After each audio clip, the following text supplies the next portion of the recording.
Alright, so guys, this is just a quick video on jumping spots in planetside and how best to use them.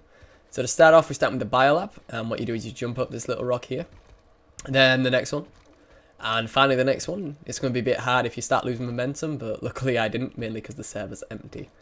Then you got a couple places to go. One, you can go down there, or two, you can go up this rock. Going up this rock, it's pretty good for a spawn room hold, but it does leave you rather exposed to snipers or anything from jungle area in the biolab.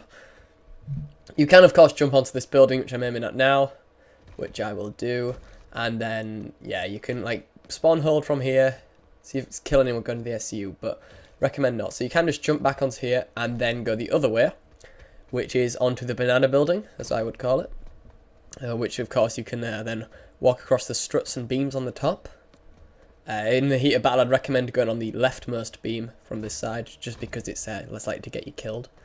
And then, of course, you've got this entire roof area to kind of be lord and master over. It's quite nice. I mean, really, the most like menacing class you're gonna get up here is a light assault. So if you're playing heavy, you know, all of a sudden a light assault doesn't expect you up there. Yeah, it's pretty deadly. But like I said, you can see now, you can get onto this central column. Now this is where the damage starts to be done. You can get, if you're in a spawn room hold and you break out, then you can get up here and with say a heavy Beetlejuice, Butcher, whatever you want, loads of ammo, you could kill most of the people holding. Yeah, but that's the most important part anyway. There you go, that's number one. Number two, it's these double stacked L-shaped buildings, whatever you want to call them. I'd call them double stack. So you can kind of jump up these things. This side, I can never seem to jump up the left. You can jump onto these yellow boxes, of course, but some of these buildings don't actually have them yellow boxes outside. Or you can jump up the side like a ladder. Now, you can just jump up. All you have to do is spam the spacebar like before, and you will rise above. Just be tricky, of course, because if you lose momentum, you've got to start all over again, as you'll see a couple of times here. Again, you can see that I couldn't get up the left-hand side, but the right-hand side one I could, which is a bit weird. I tried this on another building, and it was exactly the same. I could get up the right, but not the left. Anyway, number three, the really important one. You see these little yellow panel sides? Like, they're black with, like, yellow on them? Yeah, you can jump over them like that.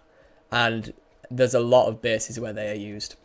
They're, like, medium height. You can get somewhere, like, stacked on top of each other. There's some at J908 impact site around one of the B building, I think it is.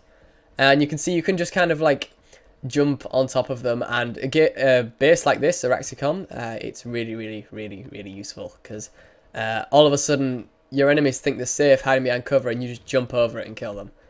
You can see now you can go along these large ones, really make the base your own, really make the terrain like you do what you want to do. You can see here, I'm just going to demonstrate, you can't jump up these big ones. You could jump on that little lip there, but it's the small, thin, black with a bit of yellow on them. So we need to look for, and you can just jump on them and be happy, happy, happy. A couple of requirements though to do wall jumping. You need to have at least 60 FPS, 80 in some cases. Which brings the whole exploit thing into mind. Personally, if the devs are going to allow it, and they say it's a feature, then it's allowed. End of discussion. Anyway, I just thought this would help. Really, these are really, really useful to have, especially in something like Server Smash. The Biolab one makes it great, because you can get maxes up there, and it just makes it really, really easy to hold. Anyway, I'm just going to let this run out. Thanks for watching, guys, and hopefully you've learned something.